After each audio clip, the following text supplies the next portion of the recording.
Hello welcome to Soul of Series YouTube channel. ನೀವೀಗ ನೋಡ್ತಾ ಇರೋದು ಹಿಡನ್ ಲವ್ ಎಪಿಸೋಡ್ 1. ಇವರೇ ಈ ಡ್ರಾಮಾದ ನಾಯಕ ಮತ್ತು ನಾಯಕಿ ಡಾನ್ ಜಯಕ್ಷು ಮತ್ತು ಸ್ಯಾಂಗ್ ಜಿ.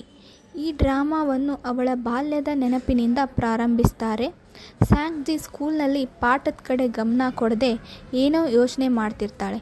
ಟೀಚರ್ ಅವಳನ್ನ ಕರೆದು ಪಾಠದ ಬಗ್ಗೆ ಪ್ರಶ್ನೆ ಕೇಳ್ತಾಳೆ. ಅವಳು ತಪ್ಪಾಗಿ ಉತ್ತರ ನೀಡ್ತಾಳೆ. ಅದಕ್ಕೆ ಅವ್ರ ಟೀಚರ್ ನಾಳೆ ಬರುವಾಗ ಪೇರೆಂಟ್ಸ್ ಜೊತೆಗೆ ಬಾ ಎಂದು ಗದರಿಸ್ತಾರೆ. ನಂತರ ಅವಳು ಮನೆಗೆ ಹೋಗ್ತಾಳೆ. ಅವಳ ತಾಯಿ, ಸ್ಯಾಂಗ್ ಜಿ ನೀನು ಬಂದ್ಯಾ, ತಗೋ ಈ ಹಣ್ಣು. ಹಾಂ, ಮತ್ತು ನಿಮ್ಮಣ್ಣ ಆ್ಯನ್ ಬಂದಿದ್ದಾನೆ ಎಂದು ಹೇಳ್ತಾರೆ. ಖುಷಿಯಿಂದ ತಕ್ಷಣವೇ ಅಣ್ಣನನ್ನು ನೋಡಲು ಓಡಿ ಹೋಗ್ತಾಳೆ. ಆ್ಯನ್ನ ರೂಮಿನಲ್ಲಿ ಅವನ ಫ್ರೆಂಡ್ ಕುಳಿತಿರ್ತಾನೆ.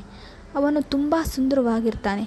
ಅವಳು ಅವನನ್ನು ನೋಡಿ ಯಾರೆಂದು ತಿಳಿಯದೆ, ನೀನು ಪ್ಲಾಸ್ಟಿಕ್ ಸರ್ಜರಿ ಮಾಡಿಸ್ಕೊಂಡಿದೀಯಾ ಅಣ್ಣ ಎಂದು ಕೇಳ್ತಾಳೆ. ನಂತರ ಅವಳ ಅಣ್ಣ ಹಿಂದಿನಿಂದ ಬಂದು ಅವಳ ತಲೆಗೆ ಹೊಡಿತಾನೆ ಮತ್ತು ತನ್ನ ಗೆಳೆಯ ಡಾನ್ ಜಯಕ್ಷು, ಇವನು ನನ್ನ ರೂಮ್ಮೇಟ್ ಕೂಡ ಎಂದು ಪರಿಚಯ ಮಾಡಿಸ್ತಾನೆ.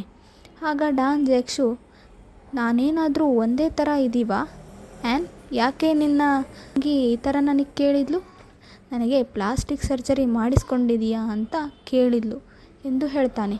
ಓ, ನೀನು ನನ್ನನ್ನು ಕುರೂಪಿ ಎಂದ್ಕೊಂಡಿದೀಯಾ ಅಂತ ಆ್ಯನ್ ಹೇಳ್ತಾನೆ. ನನ್ನ ಮುಂದೆ ನನ್ನ ಮುಖದ ಬಗ್ಗೆನೇ ಮಾತಾಡ್ತೀಯಾ ಅಂತ ಅವಳಿಗೆ ಹೊಡೆಯುತ್ತಾನೆ. ಅಮ್ಮ, ನನಗೆ ನೀನು ನಿನ್ನ ಫ್ರೆಂಡ್ ಜೊತೆ ಬಂದಿರೋ ವಿಷಯನ ಹೇಳಿಲ್ಲ, ಅದಕ್ಕೆ ಹಾಗೆ ಅಂದ್ಕೊಂಡೆ ಅಂತಾಳೆ. ಅವಳು ಆ್ಯನ್ನ ಬಳಿ ನಾಳೆ ನನ್ನ ಜೊತೆ ಸ್ಕೂಲ್ಗೆ ಬರುವಂತೆ ಸಹಾಯ ಕೇಳ್ತಾಳೆ. ಆದರೆ ಆ್ಯನ್ ನಾನು ಸಹಾಯ ಮಾಡಲ್ಲ ಎಂದು ಹೇಳ್ತಾನೆ. ಅದಕ್ಕೆ ಅವಳು, ಅಮ್ಮ, ಅಣ್ಣ ನನಗೆ ಹೊಡೆದ ಎಂದು ಜೋರಾಗಿ ಅಳುತ್ತಾ ನಾಟಕ ಶುರು ಮಾಡುತ್ತಾಳೆ.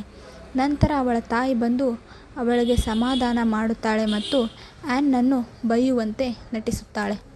ನಂತರ ಸ್ಯಾಂಗ್ ಜಿಯು ಜಯಕ್ಷು ಬಳಿ ತನಗೆ ಸಹಾಯ ಮಾಡುವಂತೆ ಕೇಳಿಕೊಳ್ಳುತ್ತಾಳೆ. ನನ್ನ ಜೊತೆ ನಾಳೆ ಸ್ಕೂಲ್ಗೆ ಬಂದು ನನಗೆ ಎಂದು ನೀನು ಹೇಳಿ ನನಗೆ ಸಹಾಯ ಮಾಡು ಎಂದು ಹೇಳುತ್ತಾಳೆ. ನಂತರ ಅವಳು ಬಾಲ್ಯದ ನೆನಪಿನಿಂದ ಹೊರಬರುತ್ತಾಳೆ. ಅವಳು ದೊಡ್ಡವಳಾಗಿರುತ್ತಾಳೆ. ಈಗ ಅವಳು ಹೈಸ್ಕೂಲ್ಗೆ ಹೋಗುವ ಹುಡುಗಿಯಾಗಿರುತ್ತಾಳೆ. ಅವಳು ಸ್ಕೂಲ್ಗೆ ರೆಡಿಯಾಗಿ ಬರುತ್ತಾಳೆ. ನಂತರ ಅವಳ ಅಣ್ಣ ಕೆಳಗಡೆ ಕೂತಿರುವುದನ್ನು ನೋಡದೆ ಸುಮ್ಮನಿರುತ್ತಾಳೆ. ಆಗ ಆ್ಯನ್, ನಾನು 2 ತಿಂಗಳ ನಂತರ ಮನೆಗೆ ಬಂದಿದ್ದೇನೆ, ಆದರೂ ನೀನು ನನ್ನ ಜೊತೆ ಮಾತನಾಡಲ್ವಾ, ಅಹಂಕಾರ ತೋರಿಸ್ತೀಯಾ ಎಂದು ಹೇಳುತ್ತಾನೆ. ಆಗ ಅವಳು ಹಾಡು ಹೇಳುತ್ತಾ ಸ್ವಾಗತಿಸುತ್ತಾಳೆ. ಎಲ್ಲರೂ ಕುಳಿತು ಒಟ್ಟಿಗೆ ಊಟ ಮಾಡುತ್ತಾರೆ. ಆ್ಯನ್ ತನ್ನ ರೂಮ್ಮೇಟ್ ಬಗ್ಗೆ ಮಾತನಾಡುವಾಗ, ನಾನು ನಿನ್ನ ರೂಮ್ಗೆ ಬರುತ್ತೇನೆ, ನನಗೂ ನಿನ್ನ ಗೆಳೆಯರ ಪರಿಚಯ ಮಾಡಿಕೊಡು ಎಂದು ಹಠ ಮಾಡುತ್ತಾಳೆ. ಅವಳನ್ನು ಸ್ಕೂಲ್ಗೆ ಕರೆದೊಯ್ದು ನಂತರ ನಾನು ರೂಮ್ಗೆ ಕರೆದೊಯ್ಯುತ್ತೇನೆ ಎಂದು ಅವಳ ಅಣ್ಣ ಹೇಳುತ್ತಾನೆ. ಅವಳ ಶಾಲೆ ಮುಗಿದ ನಂತರ ಜಯಕ್ಷು ಅವಳನ್ನು ಕರೆದುಕೊಂಡು ಹೋಗಲು ಬರುತ್ತಾನೆ. ತುಂಬ ವರ್ಷಗಳ ನಂತರ ಜಯಕ್ಷುನನ್ನು ನೋಡಿ ಅವಳಿಗೆ ಖುಷಿಯಾಗುತ್ತದೆ ಮತ್ತು ಅವನ ಮುಖವನ್ನು ನೋಡುತ್ತಾ ನಿಂತು ಬಿಡುತ್ತಾಳೆ. ಅವನ ಜೊತೆ ಮಾತನಾಡುತ್ತಾ ಆ್ಯನ್ನ ರೂಮ್ಗೆ ಹೋಗುತ್ತಾಳೆ. ಜಯಕ್ಷು ಅವಳನ್ನು ಚಿಕ್ಕ ಹುಡುಗಿ ಕುಳಿತುಕೋ ಎಂದಾಗ ಅವಳು, ನಾನು ಚಿಕ್ಕ ಹುಡುಗಿ ಅಲ್ಲ, ನನ್ನ ಹಾಗೆ ಕರಿಬೇಡಿ ಅನ್ನುತ್ತಾಳೆ. ಅದಕ್ಕೆ ಅವನು ಸ್ಯಾಂಗ್ ಜಿಗೆ ಓಕೆ ಹುಡುಗಿ ಎನ್ನುತ್ತಾನೆ. ಅಲ್ಲಿಂದ ಹೊರಗೆ ಹೋಗುತ್ತಾನೆ. ಸ್ಯಾಂಗ್ ಜಿಯು ರೂಮ್ನಲ್ಲಿ ಡಾನ್ ಜಯಕ್ಷುನ ಕಾಲೇಜ್ ID ಕಾರ್ಡ್ ನೋಡುತ್ತಾಳೆ. ಅದನ್ನು ತೆಗೆದುಕೊಳ್ಳುತ್ತಾಳೆ. ಜಯಕ್ಷು ಮರಳಿ ರೂಮ್ಗೆ ಬಂದಾಗ ಸ್ಯಾಂಗ್ ಜಿ ಗೊಂಬೆ ನೋಡುತ್ತಾ ಕುಳಿತಿರುತ್ತಾಳೆ. ಅದನ್ನು ನೋಡಿ, ಇದು ನಿನಗೆ ಇಷ್ಟವಾದರೆ ಈ ಗೊಂಬೆಯನ್ನು ನೀನೇ ತೆಗೆದುಕೋ ಎಂದು ಹೇಳಿ ಹೋಗ್ತಾನೆ. ಸ್ಯಾಂಗ್ ಜಿಯು ಮನೆಗೆ ಮರಳುತ್ತಾಳೆ. ಡಾನ್ ಜಯಕ್ಷು ಮರಳಿ ರೂಮ್ಗೆ ಬಂದಾಗ ಅವನ ID ಕಾರ್ಡ್ ಇಲ್ಲದಿರುವುದನ್ನು ನೋಡಿ ಎಲ್ಲ ಕಡೆ ಹುಡುಕುತ್ತಾನೆ. ನಂತರ ಆ್ಯನ್ ಫೋನಿಂದ ಕಾಲ್ ಮಾಡಿ ಸ್ಯಾಂಗ್ ಜಿಗೆ ಕೇಳುತ್ತಾನೆ. ಅವಳು, ನಾನು ಏನೂ ತೆಗೆದುಕೊಂಡಿಲ್ಲ, ಒಂದು ಪುಸ್ತಕವನ್ನು ಮಾತ್ರ ತಂದಿರುವೆ ಎಂದು ಹೇಳುತ್ತಾಳೆ.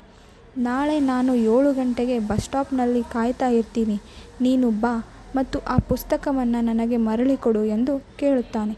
ಅವಳು ಖುಷಿಯಿಂದ ಒಪ್ಪಿಕೊಳ್ಳುತ್ತಾಳೆ. ಸ್ಯಾಂಗ್ ಜಿಯು ಜಯಕ್ಷು ಕೊಟ್ಟ ಗೊಂಬೆಯನ್ನು ಪ್ರೀತಿಯಿಂದ ಮಾತನಾಡಿಸುತ್ತಾ ನಾಳೆ ತಾನು ಜಯಕ್ಷುನ ಮೀಟ್ ಮಾಡೋ ಬಗ್ಗೆ ಯೋಚಿಸುತ್ತಾ ನಿದ್ದೆ ಮಾಡ್ತಾಳೆ. ಮಾರನೇ ದಿನ ಬೆಳಗ್ಗೆ ಬಸ್ ಸ್ಟಾಪ್ನಲ್ಲಿ ಜಯಕ್ಷುಗಾಗಿ ಕಾಯುತ್ತಾ ತನ್ನ ಬಾಲ್ಯದಲ್ಲಿ ಆದ ಸುಂದರ ಘಟನೆಯನ್ನು ನೆನಪಿಸಿಕೊಳ್ಳುತ್ತಾಳೆ.